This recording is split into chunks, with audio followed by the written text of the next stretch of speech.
يلي بتسمعني دلوقتي، يلي قلبه مليان أمل وعايز يسمع كلمة حلوة تريح روحه. تعالوا مع بعض نفتح صفحة جديدة في حياتنا، صفحة مليانة نور وسلام وفرج من عند ربنا. قبل ما أكمل رسالة النهاردة، عاوزاك تصلي على الرسول عليه أفضل الصلاة والسلام في التعليقات، ونكتب أستقبل الطاقة النورانية علشان تتفتح لنا بوابة نور سماوي نقدر نحقق بيها كل اللي بنتمناه.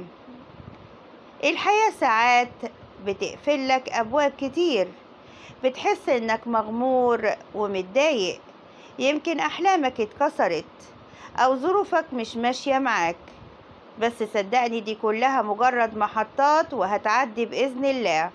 ربنا كريم وواسع وما بيظلمش حد.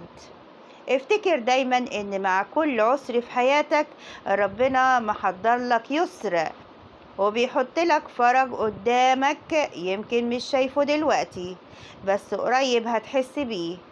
هتلاقي الدنيا بقت أوسع والهم اتبدل بفرحة من السماء. ما تسمحش لليأس يدخل قلبك، وخليك دايما مؤمن إن ربنا مش بينسى حد. مش بس كده، ربنا بيراقبك وبيحبك وبيسمع دعواتك مهما كانت بسيطة. يعني لو حسيت يوم إنك أنت وحيد، افتكر إن ربنا أقرب ليك من نفسك.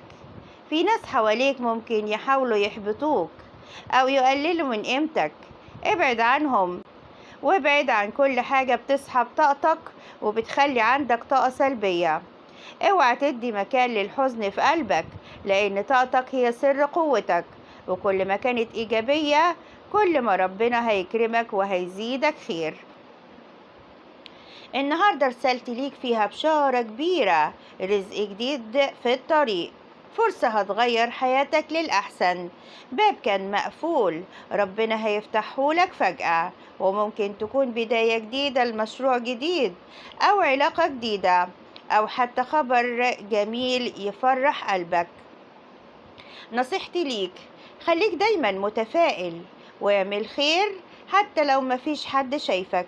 ربنا شايف وعارف، ودايما خليك قريب من ربنا بالذكر والدعاء، لأن ربنا بيحب القلوب اللي بتتقرب ليه وبيرزقها من حيث لا تحتسب. وفي النهاية عاوزة أقولك حاجة مهمة جدا، ما تقلقش من تأخير الخير، لأن ربنا بيحضر لك أحسن مما تتخيل، وكل تأخير ليه حكمة كبيرة، وكل تعب ليه أجر عند ربنا.